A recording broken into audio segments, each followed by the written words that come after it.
Hello students, आज video से देखिए बिल्कुल नया चैप्टर में स्टार्ट करने वाला हूं जिसका नाम है accounting for partnership firm fundamentals. यहाँ देखिए सबसे पहले आपको समझना पड़ेगा इस पार्टनरशिप फर्म का मतलब होता क्या है, ताकि इस चैप्टर में आप पढ़ने के वाले हैं ये कॉन्सेप्ट आपका थोड़ा क्लियर हो। देखिए पार्टनरशिप फर्म का मीन्स क्या होता है, व्हेन टू और more than two person join together to enter into a business for mutual share of profit. यहाँ दो या दो से ज्यादा पर्सन मिलकर कोई बिजनेस को रन करते हैं। जो भी उसमें प्रॉफिट होगा, जो भी लॉस होगा, जो भी रिस्क होगा, जो भी कैपिटल होगी, वो सब यहाँ पे लगाते हैं, चाहे उस बिजनेस को एक पर्सन रन करे या सारे मिलके रन करें। अब देखिए जब एक से ज्यादा पर्सन किसी बिजनेस को हैंडल करता है तो वहां पे कॉन्फ्लिक्ट होने की चांसेस बहुत ज्यादा होती हैं, चाहे वो सैलरी से रिलेटेड हो, चाहे वो प्रॉफिट के शेयर से रिलेटेड हो, या और जो भी चीजें इन पर्सन को मिलेंगी। तो यहां उनके बीच में कॉन्फ्लिक्ट ना हो इसलिए वो लोग क्या करते हैं, आपस में एक एग्रीमेंट कर लेते हैं, कॉन्ट्रैक्ट कर लेते हैं, और उस कॉन्ट्रैक्ट को हम लोग बोलते हैं पार्टनरशिप डीड। ये देखिए पार्टनरशिप डीड क्वेश्चन आपके एग्जाम के लिए बहुत ज्यादा इंपॉर्टेंट है, जो ज्यादातर थ्योरी क्वेश्चन में पूछा जाता है।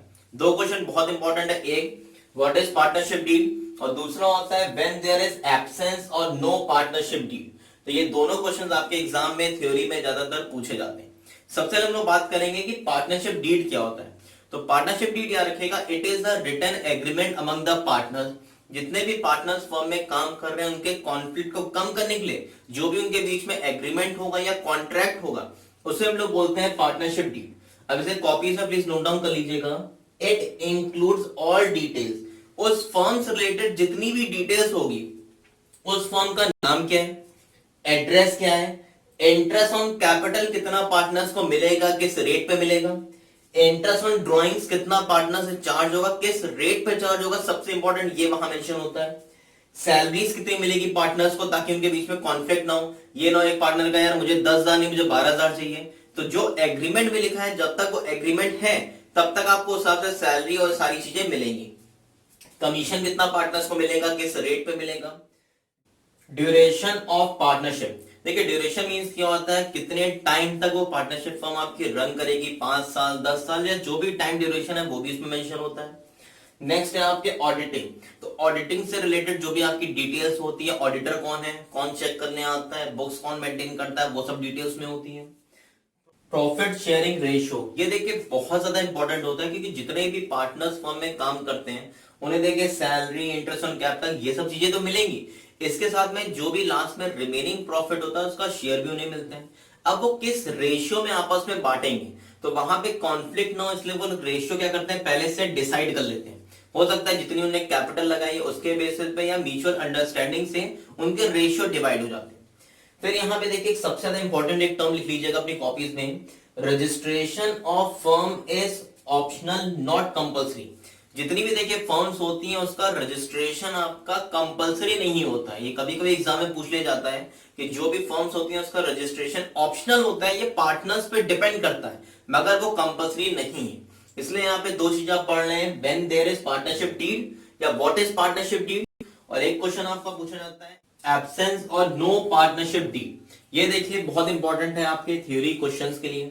तो आई होप आपको समझ में आ गया होगा कि पार्टनरशिप डीड का मतलब होता क्या है। तो पार्टनरशिप डीड का शॉर्ट में मतलब ये होता है कि जो भी पार्टनर्स फर्म में काम कर रहे हैं उनके आपस में जो भी चीजें देखिए डिस्ट्रीब्यूट होंगी, चाहे वो इंटरेस्ट ऑन कैपिटल हो, सैलरी हो, कमीशन हो, प्रॉफिट का शेयर हो, उसका क्या रेशियो होगा, क्या अमाउंट होगा, क्या परसेंटेज होगा, वो सारी चीजें जिस एग्रीमेंट या कॉन्ट्रैक्ट में लिखी होती हैं उसे हम लोग बोलते हैं पार्टनरशिप डीड। और जब उन पार्टनर्स के बीच में रिटन एग्रीमेंट ना होके सिर्फ ओरल एग्रीमेंट होता है तो वहां पे उसे हम लोग बोलते हैं एब्सेंस और नो पार्टनरशिप डीड। जब देखिए ये सिचुएशन होती है तो ये ज्यादा इंपॉर्टेंट है, और इसमें जो मैं फर्स्ट सेकंड पॉइंट बताने वाला हूं उसको प्लीज अपनी कॉपीज में नोट डाउन कर लीजिएगा।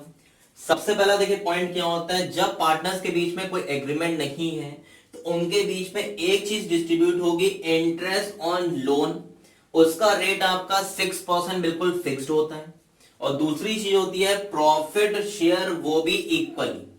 इन दो के अलावा पार्टनर्स के बीच में salary, commission, interest on capital, interest on drawing और जो भी चीजें होती हैं उसमें से कुछ भी डिस्ट्रीब्यूट नहीं होता है। तो यहां पे लीगली आप सिर्फ ये दो चीजें डिस्ट्रीब्यूट कर सकते हैं, पहला इंटरेस्ट ऑन लोन 6% और प्रॉफिट का जो भी शेयर होगा वो इक्वली। इसके अलावा देखिए वो आपस में सैलरी बांट सकते हैं मगर वो म्यूचुअल अंडरस्टैंडिंग से, वहां पे कोई भी पर्सन क्लेम नहीं कर सकता वो ये नहीं कह सकता यार मुझे सैलरी 10,000 की जगह 15,000 दो, नहीं तो मैं जाके कोर्ट में केस कर दूंगा। क्योंकि आप कोर्ट में जाके केस तभी तो कर पाएंगे जब आपके पास कोई रिटर्न प्रूफ होगा।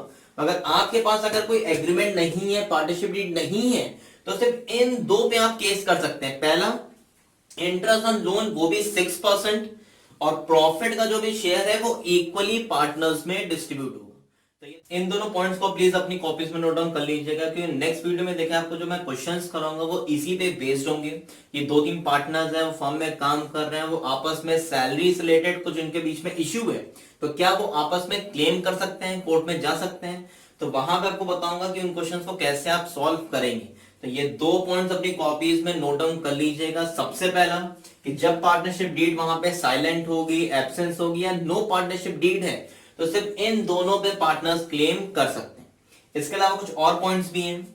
Without consent of existing partner no new partner can admit. अगर कोई नया पार्टनर फर्म में एंटर करना चाहता है तो जितने भी पार्टनर्स होंगे सबकी वहां पे कंसर्न होना जरूरी है। जब तक वो राजी नहीं होंगे, हाँ नहीं करेंगे, तब तक नया पार्टनर फर्म में एंटर नहीं करेगा।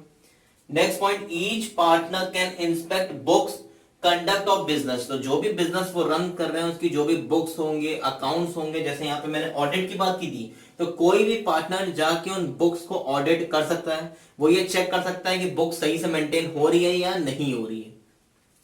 No distribution of interest on capital, salary, commission और इंटरेस्ट ऑन ड्रॉइंग। जैसे अभी आपको मैंने बताया था कि जब वहां पे पार्टनरशिप डीड साइलेंट है तो इंटरेस्ट ऑन कैपिटल की बात की जाए, सैलरी की बात की जाए, कमीशन की बात की जाए या इंटरेस्ट ऑन ड्रॉइंग की, उसमें से कुछ भी पार्टनर्स के बीच में डिस्ट्रीब्यूट नहीं होगा एक्सेप्ट ये 2 चीजें।